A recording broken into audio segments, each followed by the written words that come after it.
Hello दोस्तों, YouTube channel subscribe कर लें, क्लिक बेल आइकन को प्रेस करें ताकि नोटिफिकेशन मिलते रहे जेआईबी, सीआईबी और बैंक प्रमोशन के संबंध से। यहाँ पे जेआईबी का principle practice banking question bank number 5 पढ़ने वाले हैं। एक छोटा अनाउंसमेंट करना क्वेश्चन बैंक को स्टार्ट करने से पहले। हमारे पास यहाँ दो प्रकार के कोर्सेज होते हैं, शॉर्ट टर्म और डेप्थ वीडियो। दोनों ही कोर्सेज आपको मिल जाएंगे। शॉर्ट टर्म कोर्सेज का फायदा है कि आप कम समय में पढ़ सकते हैं। मान लीजिए अगर आपके पास समय 10 मिनट का भी निकालते हैं आप, ठीक है, हर दिन अगर आप 10 मिनट का भी समय निकाल के पढ़ते हैं तो आराम से पेपर को पास कर पाएंगे।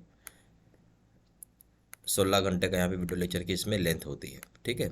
दूसरे साइड में डेप्थ वीडियो होता है, जो कि अगर 75% नंबर एंड अबव लाना तो बहुत ही इफेक्टिव कोर्स है। हर दिन आप 1 घंटे का समय निकाल के पढ़ें। 80 घंटे का यहाँ पे वीडियो लेक्चर की इसमें लेंथ होती है।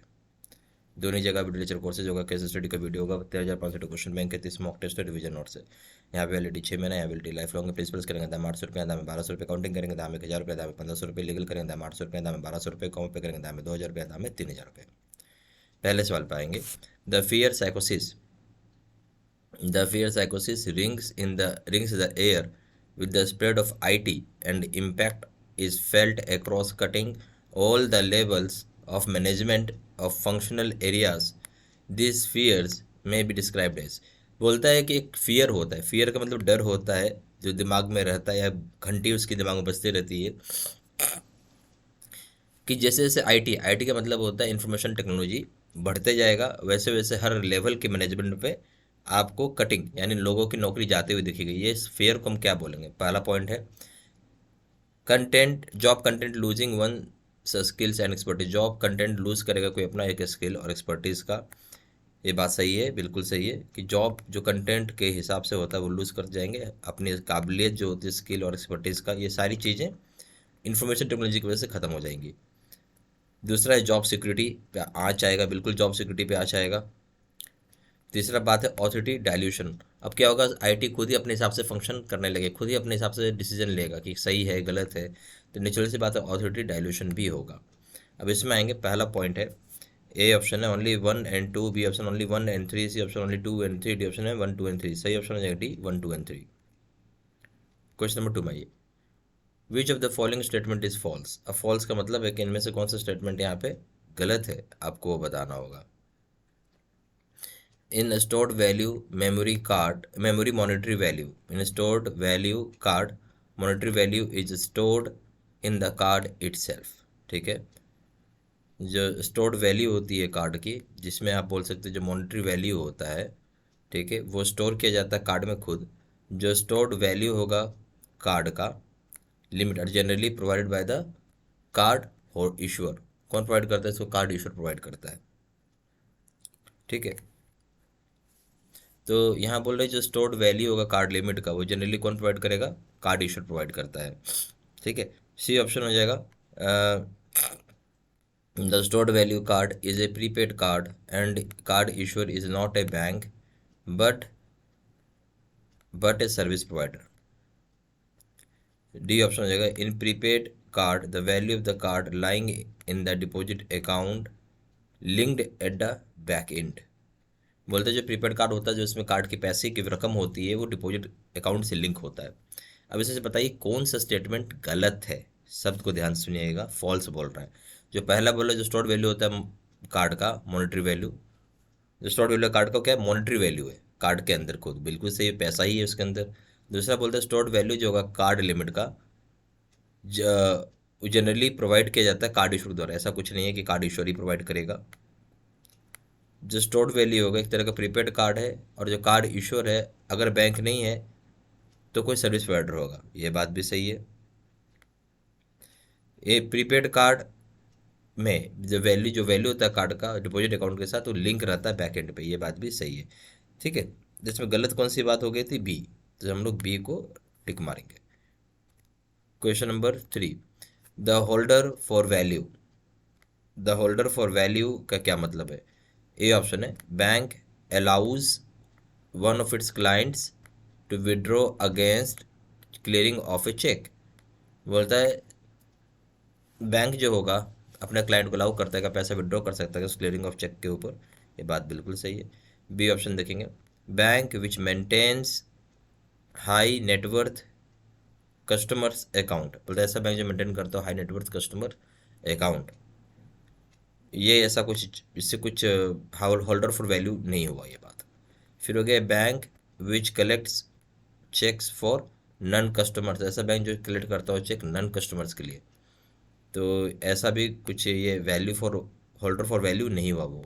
Bank which handles high value clearing cheques, ये भी आप बोल सकते हो होल्डर फॉर वैल्यू नहीं हुआ। सही ऑप्शन हो गया ए, इसमें क्या हो गया सही ऑप्शन ए। ठीक है, question number 4, charge against property for an amount of डेब्ट, बोलता है a charge against property for an amount of डेब्ट whether neither ownership nor not possession is pass to the creditor is called as, बोलते हैं charge होता है property के ऊपर जिसपे कि कोई भी अमाउंट है डेप्ट, यानी कोई भी अमाउंट होगा लोन का, ठीक है, जो भी अमाउंट है लोन का, जहाँ कहीं भी ना ऑनरशिप हो, जहाँ कभी क्या होगा ना ऑनरशिप और ना पोजेशन पास होता है क्रेडिटर को, इस तरह की चीज़ को हम क्या बोलेंगे। ए ऑप्शन है प्लेज, ना ओनरशिप ना पोजीशन पास हो रहा है, ठीक है, ए हो गया प्लेज, बी हो गया हाइपोथिकेशन, सी हो गया मॉर्टगेज, डी हो गया लीन। तो सही ऑप्शन क्या हो जाएगा, हाइपोथिकेशन, बी ऑप्शन। हम बात कर रहे हैं सिग्नेचर कौन सा इसमें आपका गलत होगा, ठीक है, false statement. Signature which of the signature which among the following is called false statement, गलत स्टेटमेंट कौन सा है। ए ऑप्शन है आपका सिग्नेचर ऑफ द पेई और endorsee for negotiation of the cheque is called endorsement, इसको हम क्या बोलते हैं, इंडोर्समेंट बोलते हैं। अगर सिग्नेचर कोई पेई करता है या इंडोर्स ही करता है, नेगोशिएशन, नेगोशिएशन का मतलब क्या हो गया भाई, ट्रांसफ़र, ठीक है, तो हम उसे इंडोर्समेंट कहेंगे। तो ये बात बिल्कुल सही है।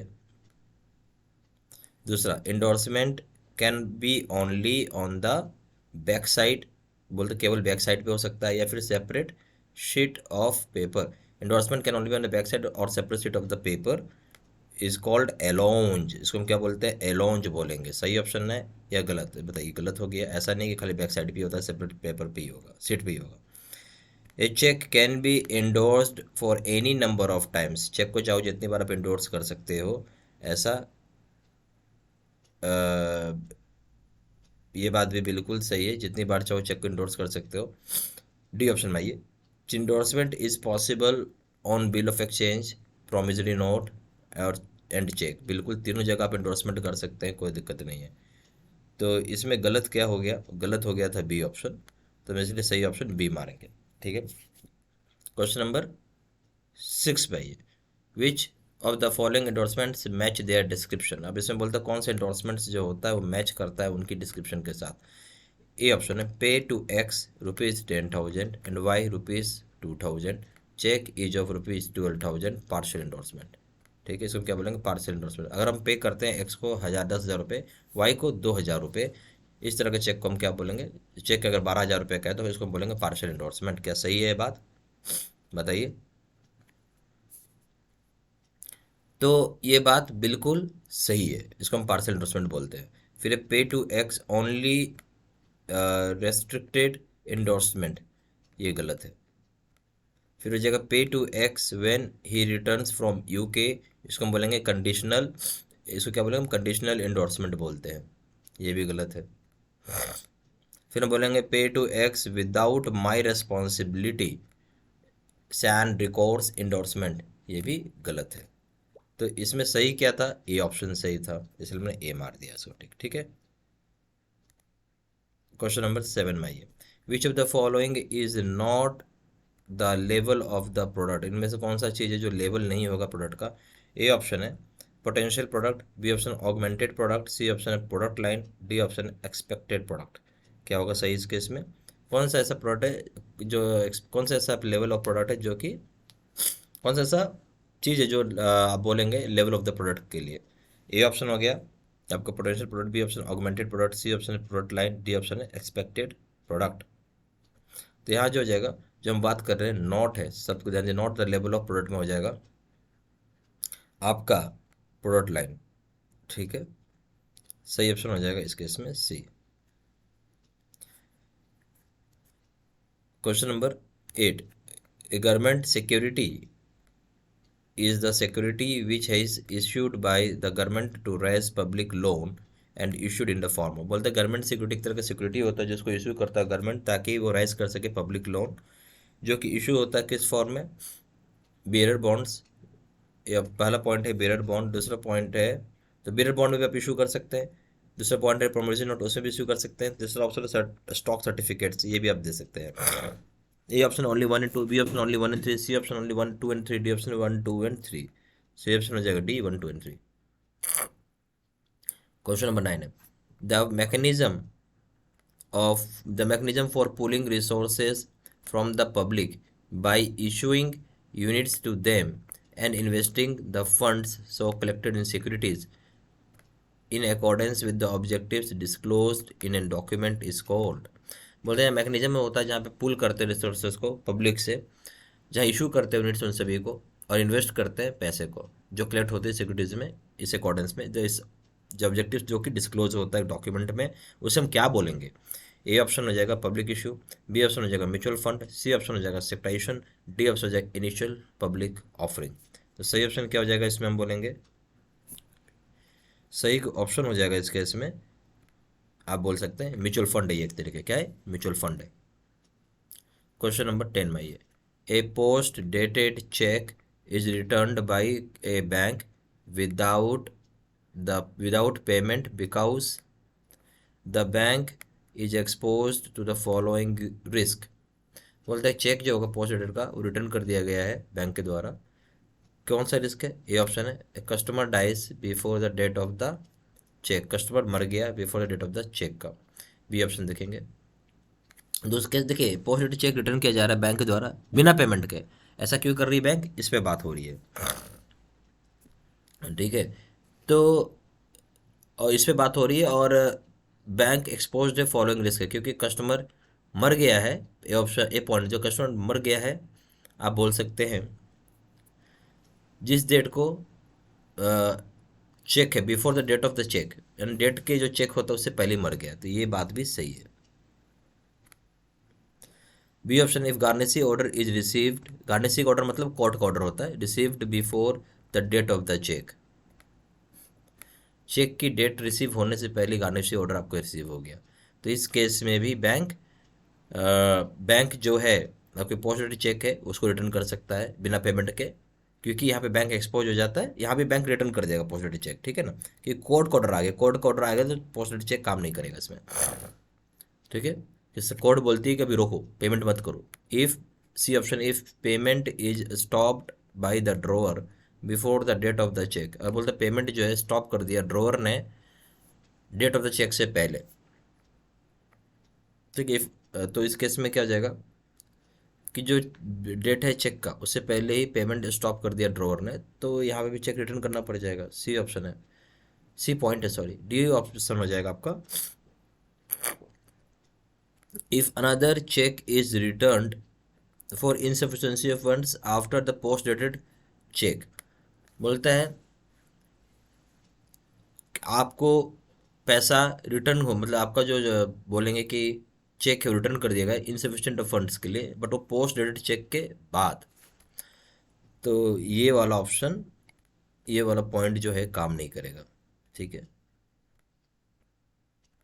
ए बी एंड सी इसमें सही ऑप्शन है, तो ए पहला पॉइंट हो गया, A B and C are correct, ये सबसे बेस्ट आंसर ए ऑप्शन। यहाँ पे हमारे पास दो प्रकार के कोर्सेज होते हैं, एक शॉर्ट टर्म दूसरा इन डेप्थ वीडियो, दोनों ही कोर्सेज आपके अकाउंट में दिखेंगे, जो मर्जी आप वो पढ़ सकते हैं आप, ठीक है। शॉर्ट टर्म कोर्स सबसे बड़ा फायदा ये है कि अगर आपका समय कम है, मान लीजिए 10 मिनट का समय निकाल के पढ़ते तो आराम से पेपर को हंसते खेलते पास कर पाइएगा। 16 घंटे का यहाँ पे वीडियो लेक्चर का इसमें लेंथ होता है, ठीक है।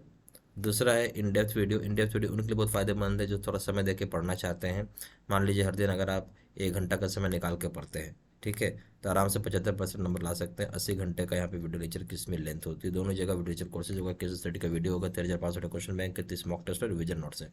यहाँ वैलिडिटी 6 महीना, यहाँ वैलिडिटी लाइफ लॉन्ग, प्रिंसिपल्स करेंगे दाम 800 रुपये, दाम 1200 रुपये, अकाउंटिंग करेंगे दाम 1000 रुपये, दाम 1500 रुपये, लीगल करेंगे दाम 800 रुपये, दाम 1200 रुपये, कॉमो पे करेंगे दाम 2000 रुपये, दाम 3000 रुपये। ज़्यादा जानकारी पे फोन कर सकते हैं, फोन नंबर हो जाएगा 9508536524, या फिर वेबसाइट पर जाकर डायरेक्ट ऑनलाइन ऑर्डर प्लेस कर सकते हैं। वेबसाइट हो जाएगा www.jbcibmedg.com, email एड्रेस हो जाएगा seatsela123@gmail.com। सारी इन्फॉर्मेशन मैंने इसी वीडियो के डिस्क्रिप्शन बॉक्स में डाल दिया। Thank you very much.